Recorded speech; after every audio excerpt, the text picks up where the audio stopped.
We have Sipai Jogidas with us. He's on his way towards joining duty somewhere in the northern sector, and he's currently in a transit location here in Chandigarh, and he actually belongs to the Army Medical Corps. So now what is significant here is this problem is not just limited to the Army, but seems to be also now kind of spreading to the Army Medical Corps, which is like a designated medical service of the Indian Army. So, but in fact, Jogidas is with us, and he's worried now that the video has gone viral that what could be the repercussions on him also.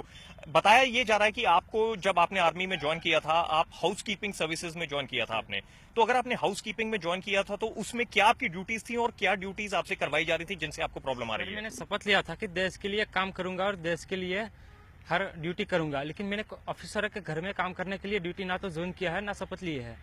अगर हम कुछ भी गलत करते हैं तो तुरंत discipline action का केस चलाया जाता है या तुरंत प्रेशर डालना शुरू कर देते हैं, लेकिन जब अधिकारी लोग स्वयं कानून तोड़ते हैं तो क्या उसके लिए कोई कायदा कानून नहीं है? सबको पता है कि ऑफिसर क्या कर रहे हैं आजकल, और सब बोलते हैं कि मीडिया के सामने क्यों जा रहे हो, चैनल के फॉलो करो, चैनल को फॉलो करो और चैनल में दो कि जिसको प्रॉब्लम है तो आर्मी हेडक्वार्टर बताओ या अपने ऊपरी हेडक्वार्टरों में बताओ। सेना के अंदर जो भी हो रहा है वो सारे ऑफिसरों को पता है और किसी को बताने की जरूरत नहीं है। अगर समझना चाहते हैं तो हर यूनिट में जाके पता करो कि क्या क्या हालात है। ये जो आपकी सर्विस है ये आर्मी मेडिकल कोर है, जहां पर आप जिनके साथ जो आप कह रहे हैं कि आपको ड्यूटी पे लगाया गया, काम करना आपको पड़ा ऑफिसर के घर में, वो भी आर्मी के डॉक्टर थे या आर्मी के ऑफिसर थे?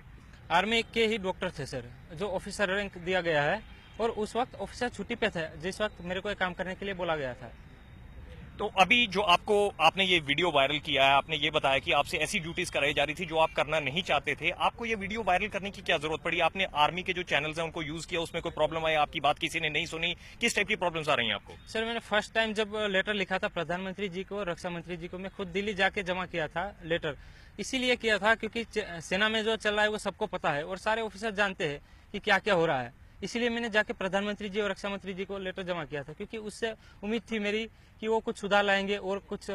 इससे फॉलो करेगा, लेकिन मुझे ऐसा कोई जवाब नहीं मिला। फिर जो आप ये जो बात कर रहे हैं आर्मी में जो आपको यहाँ पर हेल्प करना पड़ रहा था ऑफिसर्स को, ये एक बड़ा कॉमन सिस्टम है आर्मी में जिसको बडी सिस्टम भी कहा जाता है। तो इस बडी सिस्टम को आर्मी ने एक तरीके से